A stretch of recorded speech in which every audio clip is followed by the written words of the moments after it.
Welcome everyone to Male Fuzz TV. I am Peter, that is Connor, and we are going to talk about Outlander Season 1, Episode 3. It's called The Way Out. So, full spoilers for the episode, as always. And I was feeling very promising, optimistic, maybe the word I'm looking for, after this episode. Mainly because it really dove into some of the what the concept can actually give you in terms of this woman who's out of time in this time period. Yeah, we've theorized maybe they'll think she's a witch, maybe this or that. It didn't quite exactly do that, but it did kind of start to hit on, her views and understanding of the world is starting to clash with the beliefs of the people of the time, and that was kind of the main focus of this episode. Yeah, it might still go towards witch accusations, but this definitely feels like a first step in that direction of, a relatively speaking modern enlightened woman who's not tied down to just this is what religion is, has come to some of her own conclusions. And yeah, doesn't play well in most cases of history. Yeah, there's quite early on someone just casually mentions that a demon killed a child and she's like, wait, what's that now? She's like, I do not think so. What's this about demons? And she kind of is like, okay, well, the kid's already dead, so she doesn't really push too far when this is brought up. But then when the other kid gets sick as well, and they're saying, the devil's in him, that's when, obviously, okay, there's someone who could be saved here, potentially, and they're treating him like he's possessed, and we get introduced to Father Bane, the priest who's going to do the exorcism, which they just can't, Gellis just casually says, they're going to do an exorcism. And she's like, sorry, what was that? Did you say exorcism? Yeah. Because makes sense, right? It's just everyday standard life at this point. Yeah, and she starts to question some of the punishments and things as well at the time period throughout the episode. But I think all this stuff was exciting because it was immediately there was this tension of if she questions anything too much, it's not going to take a lot for one of them to decide that they want to accuse her of something or say that she's an instrument of the devil. And hell, the priest kind of already says he smells it on her towards the end. It does, yeah. And I thought it was really interesting. It was brought up where I think it's Gaylis who's like, so you don't believe in any of this stuff? She's like, in the narration, there's like no, why should I? I know better. And then they're like, so you've never experienced anything you can't explain, anything a bit weird? And she's like, may have to reconsider some things. Yeah. But obviously what they are thinking is kind of barbaric, and I mean, she proves by the end of the episode this is just a simple, they ate a plant they were supposed to, and it got them sick. This time, yes. Yeah. But I think she's acknowledging that maybe they're not always wrong. No, there's certainly a point to be made that she's like, oh yeah, I touched a rock and went back through time. Clearly there's some things I don't understand. And I think that's something that kind of, I was thinking about it a little bit later, actually, when she goes to Gellis's with Dougal to get some supplies, because they're doing this party or something next episode that they're building up to. And there's a couple of things that Gellis says about, you get a lot of this stuff because it's good for helping with whiskey hangovers, basically. And Claire kind of goes, oh, okay, and she sort of smiles. And it did kind of occur to me that, okay, some of the crazy shit they're doing, and there's a lot of it at the start, actually, when she's looking through the what do you even call it, her doctor's office. The supply, yeah. I want to say apothecary, but that's still the shop. Because she's looking through all the medical supplies, and there's a few things that are actually real things that are useful, and she's like, okay, I can use this for this and this. But then there's just other superstitious things. There's crushed human bones and shit. Yeah, you say on shit because shit quite literally. I mean, in I can't speak for all cultures, but I know in a lot of British history, there are a lot of different kinds of shit that were used for different ailments. That was a common thing to use as a cure for some reason or another. Well, they believed it must have some purpose. I mean, it does. I mean, you can grow some potatoes with some shit. So yeah, obviously. But I think I suspect it falls more along the lines of, well, if it tastes and smells really bad, it must be good for you. Because a lot of the things that they use are things that just taste and smell bad. So how medicine's not supposed to be nice, right? Yeah, it's like, but it's good for you. I think that was the logic. Some ass backwards logic here. Yeah. But anyway, so she's doing all this stuff at the start. You're seeing all this. So when Gellis mentions a couple things, a couple of remedies that Claire doesn't know about, it is kind of interesting. Like, okay, they're wrong about a lot of things, and there's clearly a lot of really weird backdated, ideas and whatever. But she's still learning some things because it's still not her time period. There's still some things here that, yeah, they've become outdated because we've got better solutions for them now and whatever. But she's still learning some things from them, and I think that is almost a sort of tease for this idea that, okay, yes, a lot of this superstitious nonsense is just nonsense, but clearly there are some forces that she doesn't understand because the entire premise of the show is what led her here, and so right. And like I said, there's so much of modern medicine that for us now it's you just pop a pill, but ultimately the reason those work are they're from herbs or whatever, and they've understood now what the compound is in that, and and reproduce that, whereas before just it's just this plant, isn't it? Whereas we might not know that off the top of our heads now, but the locals at the time would. So there's definitely something to be learned from them. Yeah, and I think this idea of her looking down on those around her, and I'm not saying she does to a great extent. I'm not saying she's belittling the people around her, but just the natural idea, and I think we'd all be guilty of this if we went back in time. I think you would have this sense of superiority because you have like modern knowledge and hindsight, and you'd instantly kind of feel like, yes, but I know better than everyone here. And in some ways you do. In some ways you do have extra knowledge that they just don't have. But I think there's kind of a humbling side to it where you're like, okay, but there's a difference to actually being here in the time and making the best with what you've got here, and sort of respecting the choices that were made. And obviously not all choices should be respected. There's a lot of very dated things that have changed for a good reason. But there's definitely kind of a humbling element to it, I think, that is going to be part of the journey for Claire's character. And I was getting kind of little bits of that here. Some of it is legitimately the best choices for the time period, for the culture, for the equipment that they have. And just because it seems barbaric to us now doesn't mean it wasn't the right choice at the time. Yeah. That said, though, everything from the priest, I would argue, not is not the case, because he is very stern. I mean, at one point, is it Mrs. Fitz? Or maybe it's Gellis who describes him as, his view on women is that every woman since Eve is a temptress and needs to be beat on a daily basis to keep the devil out, I think was the phrase. And he wants to cut off the boy's hand who stole a bit of bread, which is a bit in the excessive side. I think most would agree.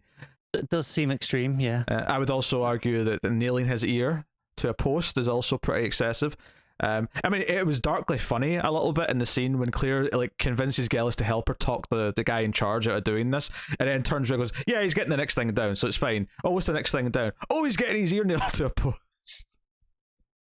Yeah, but in the grand scheme of things, their argument is, do you want to lose a hand or do you want an nail in the ear for an hour?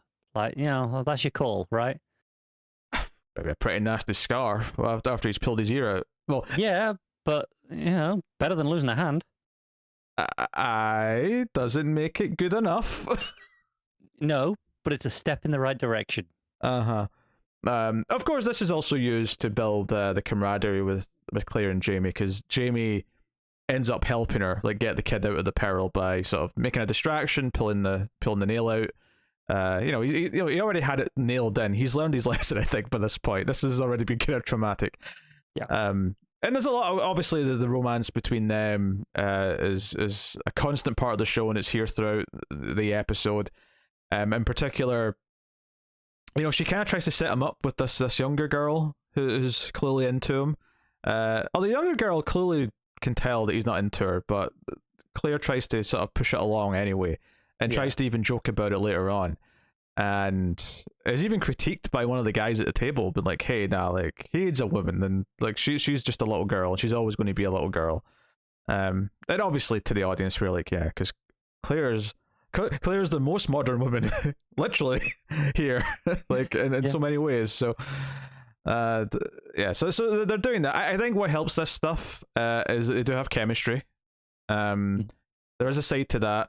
I appreciate Claire's narration pointing out that she's feeling a little bit jealous, but not necessarily because she's actually into Jamie yet, but more just because of the intimacy that she's kind of missing with her husband. Obviously, there is an attraction there. I don't think she's admitting it to herself yet, but clearly Pretty Jamie's obvious, yeah. yeah, Jamie's clearly into her already though. He's As other characters are pointing out to her as well, like the younger girl is like, yeah, it's not me that he's interested in.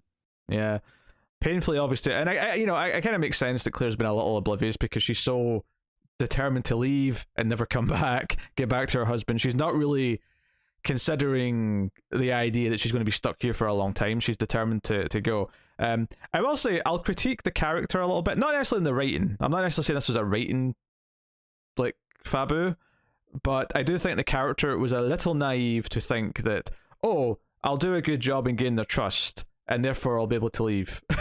And I'm like, or they're going to want you to be around more because you're even more useful than they thought you were. I think that just goes to show that we're more cynical than she is. Oh, maybe, that's because to us, we're like, yeah, obviously. But I can understand, like, I agree. It's a character flaw, but not a writing flaw. Yeah. She's a bit naive and just thinks, one good turn deserves another, essentially. I think that's, it's very much, she's just had all this camaraderie in the war, right? And obviously she understands human nature is terrible because, she just lived through the war. But also, there was camaraderie on the side, where she was. So I think she's expecting something like that. I think that's where it comes from. Yeah, probably not a coincidence that the one flashback we get this episode is her sort of going away to war from her husband, and kind of like the idea that she's not, because he's kind of high ranking, there's kind of an implication here that he could probably put in a word and bend the rules to make sure that she doesn't have to go away. But she's like, no, this is my duty. This is what I'm supposed to do. I'm going to do it. Like, I'm not getting special treatment because you're my husband, kind of thing. Yeah, she wants to do her bit like everyone else. So, and obviously that's built in partly to make you respect the character, make you root for her because she's good, and she kind of does that throughout the episode because she wants to help people. She wants to help the kids. She wants to help anyone who's hurt. Yeah, and it's the same way with, like, I think that's what part of what this connection with Jamie is he's quite like that as well. He's very easy to convince to get the kid out of the with the nail. Last episode with the woman, yeah, he's got a bit of a a soft heart, so to speak, and he's like, yeah, I'm willing to help out, especially if in this case there's not that much danger to him as compared to last time where it was the beating. This was minor in comparison. Yeah. So I think the character stuff there is quite good. I mean, there's some little touches that I'm enjoying as well. Like the guys who are supposed to be following her all the time, like how lax they are because they just piss off and get drunk while she's down working on patients. And just like those little bits of banter of it, like, yeah, she's kind of under watch, but he also seems kind of incompetent as well at the same time. He's bored. It's just kind of become routine already. He's just like, yeah, whatever. She's not going anywhere. Yeah. So, but obviously the various reactions to the just to go back to the Exorcist stuff, because I do like the priest and I like his look and how just as soon as he walked in, it's like, oh, he's an evil prick. Like he just has this like stern look in his face the whole time, and it's brought up in the dialogue later. But this idea that even the notion that this is not a demonic thing, because that'll make him look like a fool for believing so devoutly that this has to happen to this kid, that there has to be an exorcism, they have to do all these things.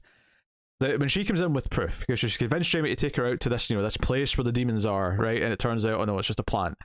And she comes in and says, no, it's a plant, he's poisoned, I can actually fix this, there's a solution to this that'll make him better. And we get Mrs. or possibly kill him anyway. Yeah. Or Mrs. Fitz, sticks up and after a little bit of because at first she's like wanting the priest to do what he's doing, right? Father Bane, which by the way, the Bane impression will come out occasionally for this guy. It's happening. Better not. I've already heard it. It's terrible. Everyone watching the channel's heard my Bane impression. They all know it's terrible. That's not the point. Yeah, good point. But this was good in a couple of ways. One, Mrs. Fitz saying, no, this is my house, or it's my sister's house, more specifically. We'll decide what happens in here, and making him stand down, which obviously this priest does not like, because we already know what his views on women are. Mm-hmm. And that's even teased a little bit. Even the guy following Claire even says at one point, oh, you've learned to take an order from a man, have you? He kind of like throws that in at one point. I think it's just to sort of add into the theme, one of the themes of the episode, but this is good for two reasons. One, it shows that Claire's already kind of having an influence on the people around her, and in this case specifically a woman. But the idea that she's kind of inspired another woman to kind of, in this very extreme, admittedly very extreme circumstance where someone's life is in stake, sort of break the rule and go against what's expected of her in the moment and stand up to this priest. So that's like, okay, from analysing it from the perspective of the influence of this modern, more sophisticated, for lack of a better word, person, the influence she's having on the people around her, and I do think the women specifically is a good thing to look out for, and maybe this idea of independence or strength that she inspires in them could be something to really watch. The other thing that's really good about this scene where she stands up for her is that even though it wasn't real, it's a really nice contrast to the opening scene where Claire, and it's quite obvious she's imagining this because it felt too out of nowhere for her to just do it like this, but Claire tells Mrs. Fitz the truth about where she's from, that she time traveled, and it's just her, like, obviously dreaming that she can tell someone, but then of course the reaction Mrs. Fitz gives her is, holy shit, you're like, a Satan or a demon or something, and she starts, I'm a good Christian woman, get the hell out of here. Yeah, she's scared of her, and obviously it snaps back, but I think that fear is very real, that she would react like that, and she probably would. But I think this moment at the end here is a sign that, in time, maybe she can win people over and like convince them what is true and what is right, and there was kind of a promising bookend quality to that. Yeah, once they get to know her well enough, kind of do trust her more, maybe she can come clean to someone. Yeah, probably Jamie, I imagine. Almost certainly Jamie, yeah. Oh, certainly, yeah. I like the scene where Colum gets her up to his office for a massage, which sounds a bit creepy when you say it like that, but he does have a condition, and the previous healer did do this for him. But I like that she immediately sort of like, as much as you would think it's the legs that you're supposed to massage here, your lower spine would actually probably be more beneficial. And sure enough, he actually feels better than he's done in a long time by the sounds of it. So, she is winning favour there. I enjoyed those interactions though, because it had kind of a little sense of humour to it, where he's cracking jokes about his arse and. Yeah, I'm appreciating that there's this like kind of these like barbed insults like back and forth, but it's kind of growing into a bit more of respect. Yeah, there's kind of this weird understanding kind of forming. Yeah. And obviously some characters are going to rebel against her progressiveness, which is a weird word to call it, but to them it's going to be very progressive the way she acts. It is, the priest included, probably spearheading it. Oh yeah, he's probably going to burn her at the stake by the end of the season. Yeah, wouldn't be surprised if he tries. That'd be my guess. And the question is, and given that season 6 is like ongoing or is coming up or is halfway through, wherever we're at with season 6, I suspect that she's probably going to have gained enough trust in enough people to counter this attack. Very dramatic, I imagine, but. Well, I mean, there's two options. Either yes, she has enough support, or alternatively she has to run, and we go to maybe she takes Jamie, or goes with her maybe, but like someone. Oh yeah, I mean I think no matter what, Jamie's going to be on her side. I think it's the question I'm kind of pondering is she built up enough friendships and trust in Colum, even maybe Dougal's like harsh exterior is finally broken down. I can almost predict that at this point actually, that at some point Dougal's going to speak out on our behalf, and it's going to be kind of like a big moment because he's the one who's so hell-bent again. He's the one who's making all these little digs about her being this, clawed tiger and things like that. I wouldn't be surprised also if this does happen after she's gained Colum's kind of trust and respect, but he's maybe just died from his illness. So they haven't got that strong voice to stick up for her. I am curious to see where it goes with Dougal, because they've set up this thing where he doesn't trust her and he's kind of on the watch of her all the time. Yeah, and not like unreasonably again. Like no. He's not being malicious about it. It's pretty fair for him to have reservations.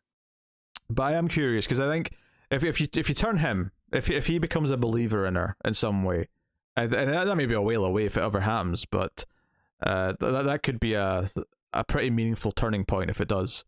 Yeah, I mean, we saw in the first episode when they were just out as the the war band, his decision carried a lot of weight.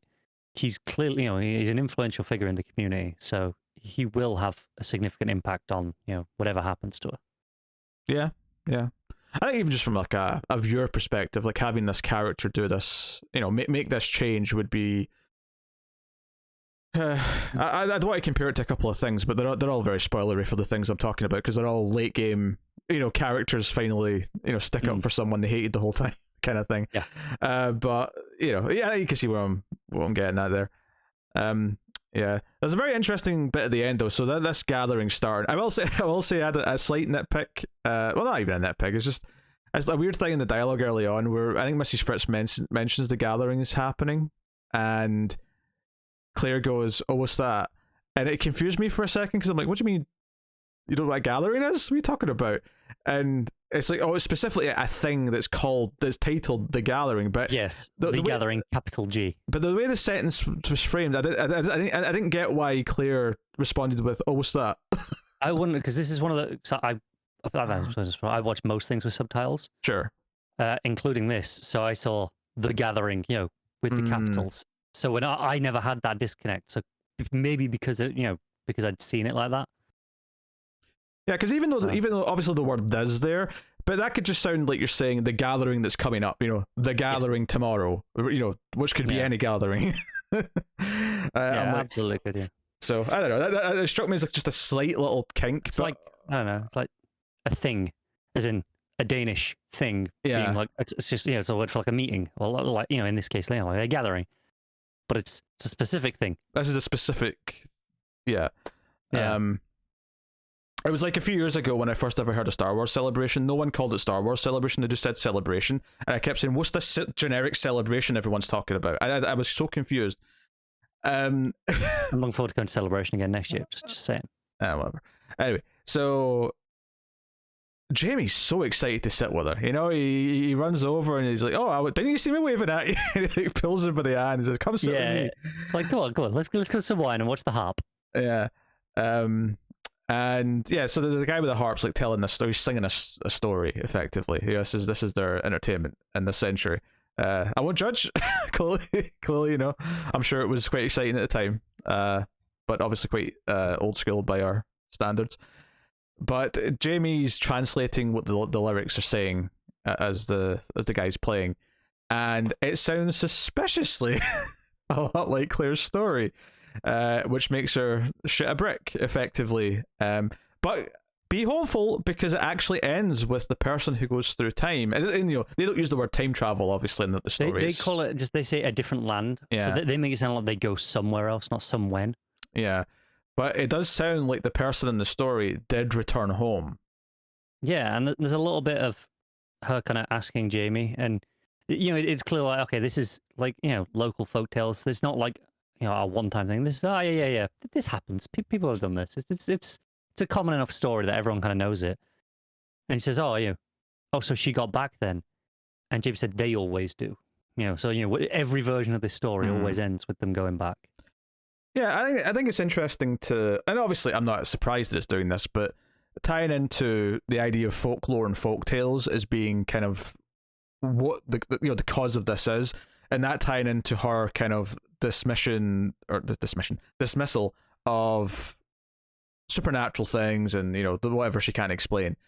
So I think that again, very strong writing in the way that it came back around at the end, where all this talk of her dismissing things, and then all of a sudden, this like folktale that you would dismiss probably if it hadn't already half happened to you. Maybe there's some truth in it, and obviously she's now hoping there's some truth in it because it gives her hope. It's so funny. Today I just watched the season 1 finale for All Mankind, which is the same showrunner, right? And I thought the writing in the finale of that show was extremely great with how it kind of like tied a lot of things in that it was introducing over the season and sort of made these narrative points by the end. And I'm kind of recognizing, I think Ronald D. Moore's craft as a writer. I'm noticing watching 2 of his shows concurrently, but kind of by accident, but not really. I was reminded that I wanted to watch For All Mankind because we started watching this, so it was not an accident per se, but it's unique in the sense that typically a person has a show at a time and you don't necessarily watch 2 of them together, but as I was watching this episode and I was like, there's some really good little examples of how he, and I don't think he necessarily is credited for this episode specifically, but I'm sure he's still instrumental in. It's definitely following in his style of writing at the very least, which makes sense. But it makes it feel fulfilling, and I think this is the strongest episode of the 3 so far. I do as well. I do think this has a bit more of the narration than the second one. It died off in the second one. This one seemed to bring it back a little bit more. At least, I don't know if there's necessarily more of it, but it felt more spread out throughout the episode, as opposed to the second one where we kind of got a good chunk of it at the start and then it went away. Yeah, I think in this case, it bothered me a little bit at the start. I think the narration as it went on, at least the things she was narrating were more interesting because it was specifically or like her thoughts on the superstitious stuff that was just happening and her kind of talking about it. It had more to give me as opposed to just being narration for narration's sake. Yeah, that's fair. Admittedly, you can still leave it unsaid and just sort of let the performances do the talking, but I still think they'll get to a point where once Jamie or someone else knows and she can just have these conversations with someone as opposed to it having to be internal narration. Yeah, I think we got a comment in the first episode that said the narration's a pretty normal thing for either half or the whole season, but it's not, like I would be shocked if you got to season 5 and 6 and she was still narrating like this. Well, that sounds about right to me. Yeah. So, yeah. It's something I can definitely live with for now, but I would definitely prefer if it wasn't the whole show. Yeah. I suppose narratively that's why you make that choice, is that she doesn't have anyone to talk to about anything that's really going on with her. Yeah. And that's why we do it this way for a bit. But I do appreciate that this introduced a lot of these ideas of her views and her knowledge clashing with the strict beliefs of the time period. This is the first one that really sort of brought that in. And it did feel quite tense when she was sort of facing down the priest. And it was like, oh, now you're in his crosshairs. Like that's going to lead to something. Like, that had a bit of suspense to it. I'm kind of excited for where that's going to go. Definitely feels like there will be repercussions at some point. Yeah. If not, obviously they weren't immediate in this episode, but it's set up this, there's this antagonism now that will come back at some point. Yeah, I think it's not necessarily so much that they'll just happen now, but I think once she does another one or two things that catches his eye, like, it'll be kind of a compounding thing where, oh, she's going around and she's clearly a witch because she's, done this, this, and this. She's already got a new title, which was like, the miracle worker, I think. Yeah. Like that, and when she goes into the hall at the end, everyone's looking at her like, with a little bit awe, a little bit of fear. Like, okay, she's clearly impressive, but for now, that's a good thing. But who knows how long that lasts. And it was all too familiar, the idea that the priest, Father Bain, that he just says, oh, the devil likes to mock the church, but the church will have the last laugh thing. The idea that all of this is just Satan's work to put down the church. It's not that he could have made a mistake. It's not that he could be wrong and that this isn't a possession or a demonic thing. I think it also ties in as well when they went to visit the place, where the poisoning happened. And obviously Jamie's there with her, and she's like, it's kind of peaceful. It's nice. Not where you'd expect, Satan. And Jamie's like, yeah, well, if it was all in dark corridors in the bog, no one would ever get trapped. And I think that's probably something the priest will argue, is that, hey, look at this lovely woman, very enticing. That's a very suspicious trap, that. I mean, a lot of that old school sexism is obviously going to come out. At it. Like it's hard for it not to. But if Claire has inspired enough people to trust her and sort of like change some hearts and minds, then there's a lot of potential in that story for overcoming it. So, some interesting stuff there. Obviously, it ends with this kind of like internal call to action, because when she hears this story, she's like, oh, I need to get back to those rocks. I have to escape. So at least at the end of episode 3, get into episode 4, she seems to want to just say, screw it. I can't keep earning their trust. I have to just run. Now, obviously, if I have a critique in general about these early episodes, is that because I know it's even if I didn't know it was on season 6 already, it's a TV show. I would never believe that she's going to solve this anytime soon. So there's just that slight disconnect of like, okay, I think the show will benefit. Sooner this gets over that point, I think it could go on for a while, because that story, when they're saying it, it's like, oh, the conditions were right, the wind was there, the moon was up, and it's like, okay, so it's all well and good getting back to the stones, but nothing will happen, and then maybe it's those conditions. So okay, so you go again when on a windy night and the moon's up. Oh, nothing happened. Oh, maybe it's Samhain in particular. That's when you got to. So you got to wait the year to get back to that. So I think it's probably not till maybe there'll be a little bit of a time jumping ahead to kind of get us to that point. But honestly, that like as far as assumptions go, after the supernatural things happen, believing it has to be on that night because it's a spiritual night, it wouldn't be a ridiculous notion to think about. It's the sort of thing where I think she'd go at first, just as soon as she can get there, any opportunity, and nothing will happen. And that's when you probably think, okay, well, what are the conditions? And that's when you maybe get to the specific night. You could almost do a comedy montage of her like doing different weird things at the rock to try. Is this the right like condition? Activate it. Yeah. Yeah. Do I have to like do a handstand? Yeah. I don't know. Say Candyman 5 times and the fart at the end. Will that activate it? Yeah. But I think, and obviously I'm not like too down on it doing this, but I think it's worth mentioning that there's a slight disconnect there because deep down, even when you're watching this for the first time, if you were watching this as it aired, you're not solving it this quickly because this is the entire premise of the show. It's frustrating because it's essential character stuff that if it skips over too quickly, it's annoying because the character has to have that journey. Yeah. But also as a viewer, it's because we're inherently so far ahead of her, we're kind of just waiting for it to get to that point so we can get to what we perceive as the more interesting stuff after that. Yeah, I would suspect that the conditions being right, to just go with a good old fashioned morality kind of thing, the conditions being right will be her finally achieving something she's supposed to do. Fate's a part of this or whatever it may be. That whether she has to, encourage the right people to do the right things so that history's on the right path, or learn something about herself. Not that she seems like she's not some asshole character who seems to need like a lesson. No, but more like along the lines of what we were talking about this episode, where she's realizing that she can learn from these people as well. Like, again, she's not a bad person, but she has got that little bit of inherent superiority over them right now, and we're frankly we're mostly on her side in that. I think that's natural. Yeah. It is, but I think okay, that's already there's something she can learn over the course of however long you want to play out that. But she'll needs to learn that though because she's been put in this position. I'm trying to wonder like what life lesson from this journey did she need anyway? Did she already need in her life? That might be something we learn through flashbacks. Yeah. Obviously, we're only 3 episodes in. We're kind of speculating just based on a few things here, but yeah, I thought this was a fairly rich episode, richest of the 3 so far. So I'm feeling positive. Yeah, I'm enjoying it so far. Yeah. So, there you go. That is episode 3 of Outlander. We'll be back next week. Apologies, we skipped a week, by the way. The schedules got all over the place. So we had to take a week off, but we're back now.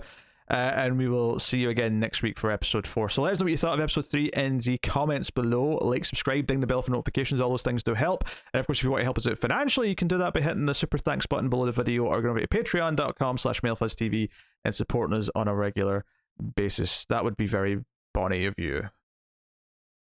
Use a Scottish word. No. I mean, you can try and throw them in every so often in this show, I suppose. Yes. So yeah, keep watching Outlander, guys.